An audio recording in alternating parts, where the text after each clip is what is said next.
Hello, Carla. It's so nice to be with you again today, and thank you for taking the time to speak to me on your way back from COP28 in Dubai. To set the scene a bit, what were you in Dubai for this year? Dan, thank you so much for having me. I went to COP this year in my capacity as a board member for Citizens for Responsible Energy Solutions Forum, which we just refer to as CRES. CRES and the Conservative Climate Foundation organized a congressional staff delegation to attend this year's COP in Dubai. Not a ton of people know about CRES, so just a brief background there. It's a policy and advocacy organization that engages with Republicans to lower global emissions through US policymaking and make sure we're mitigating the impacts of climate change.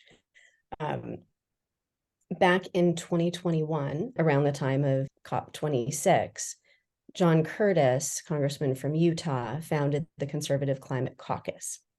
And this was designed to educate members on climate change, and CRES is in a supporting role of that caucus. The caucus now has 85 members, which is about a third of the Republican representatives within the House, and is actually the third largest House caucus. So this year was actually quite unprecedented. We had 3 bipartisan delegations in attendance at COP, which had roughly 20 members across both parties, and also both the House and the Senate, so the 4 corners, if you will, which is what we need for any type of policy making generally, and specifically on climate change. It's also really notable that the Republican-led House Energy and Commerce Committee was one of the sponsors of one of those congressional delegations. And this is certainly the first time that anything like that has happened. We had the opportunity to then host 25 Republican staff members from the House and the Senate. This includes committee staff, as well as staff from members that were not able to attend the official delegations themselves. And so it really helps to expand the total amount of representation that you end up having there. And what exactly were the members there for? What do they do there?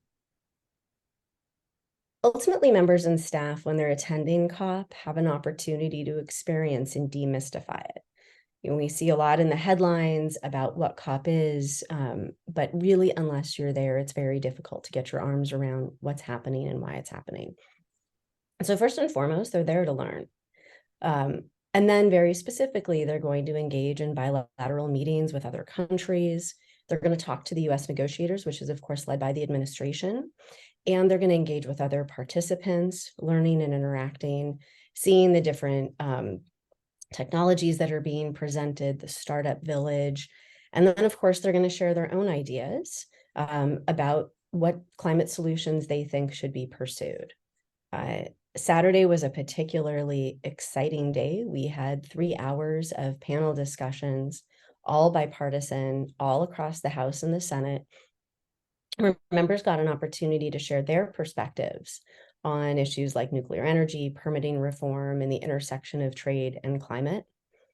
There were areas of clear agreement on some of the details. For example, increasing nuclear energy. We got to see this across the Senate, the House, Democrats and Republicans talking about nuclear energy reform so that more nuclear can be built in the US and then that technology used in other parts of the world, all with the intent of addressing climate emissions and doing so in a manner that is American-led. So you saw a ton of agreement on that. There was also the panel on permitting reform, which folks have been working on for a very long time now. And again, we tend to see this in a very contentious light. But what we were able to see is clear areas of agreement. We were able to see members collaborating on the stage. And one of the members had even said that they had made progress on that panel. What I really appreciate about it was they were all quite clear about areas they didn't agree on and where they needed to work together to find that solution. But the commitment expressed around permitting reform, I found very encouraging. There was also a lot of important conversation about the trade and the intersection with climate, which is an increasing issue in kind of every aspect of looking at climate solutions. Ultimately, what I saw were informed and engaged members of Congress from both parties who were focused on addressing climate change and reducing emissions. I wish we saw more of this in our regular life. It's not something we tend to have the opportunity to see. And so I really wish everybody would have had the chance to sit in that room and be able to see those panels and see the constructive engagement and that clear focus on the reduction of emissions and addressing climate change.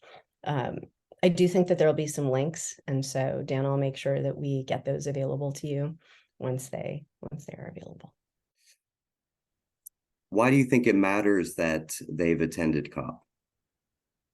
So implementation of policy in the US requires not only the action of the president, but also members of Congress. And the more engaged and informed they are, the better chance we have of advancing climate policy and maintaining some consistency year over year. And that, from my perspective, is essential for capital deployment and getting all of the projects built that we need. We need some degree of consistency and knowing that policy isn't going to change day by day. So having the members of Congress there and engaged is one small step to helping along that path. And COP has just concluded a few hours ago. What were the key takeaways that you went away with, based on the time that you were there? So from my perspective, it was definitely a historic COP. I got on the flight to London, where I am now, without the COP having concluded on time, and really critical provisions still open. I can't say that I was particularly optimistic that they were going to reach agreement. And when I woke up this morning, I was very excited to see that an agreement had in fact been done. My first COP was in 2009, COP15, which was in Copenhagen. And that had been referred to as Copenhagen. And there was no agreement reached. The aspirations were really high and the outcome was really low. It was deemed a complete failure. So first and foremost, I'm happy to see that there's an agreement and that you had 189 countries all coalesce and agree on a single set of text. Again, from a business perspective, this creates momentum and allows us to continue to drive forward in reaching more ambitious targets and objectives year after year. So just getting an agreement that I want to make sure we're celebrating from the get-go. And I think this really sends a very strong message to the private sector, whose capital is absolutely required across the globe in order to make the investments. The agreements mean nothing if the private sector doesn't show up with the capital and the expertise to implement the projects. With respect to the substance of the agreement, I'm kind of thinking a little bit about when Nixon opened up relations with China. And we had a COP hosted in a fossil fuel country. And we ended up with, for the first time, text that addresses fossil fuels. We had pledges around methane reduction, which is so absolutely essential. And we had the companies there and the countries there who are responsible for the methane emissions there to sign those pledges, and it was in the text.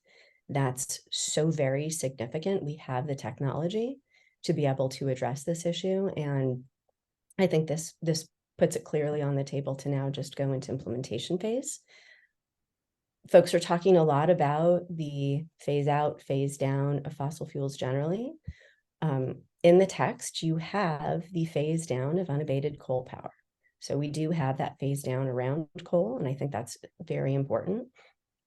We have a transition away from fossil fuels in the energy sector and the energy systems, and that's with the goal of achieving net zero.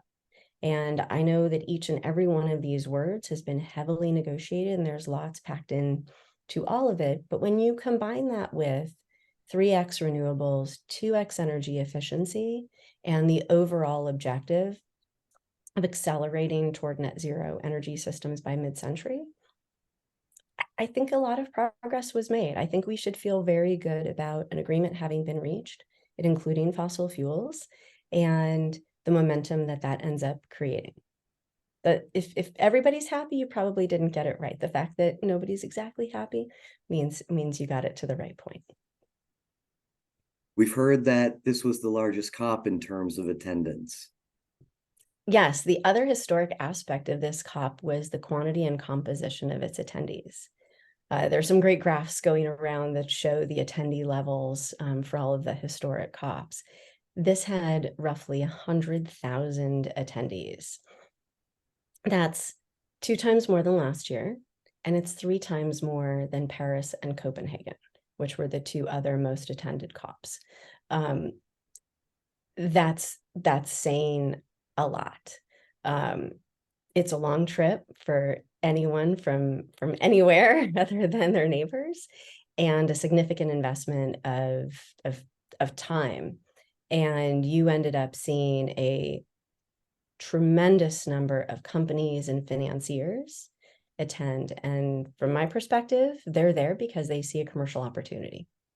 They see that there's work to be done, there's investment to be made, there are relationships that they're going to foster there that are going to help them execute on them.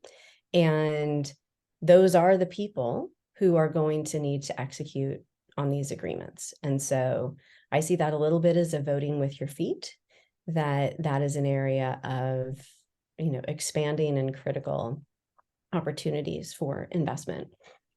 There's been some controversy about the presence of the fossil fuel companies.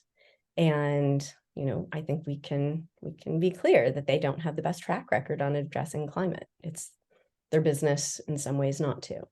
I'm not going to speculate on the agendas or the intentions of every company, but we wouldn't have a methane pledge if those companies weren't there.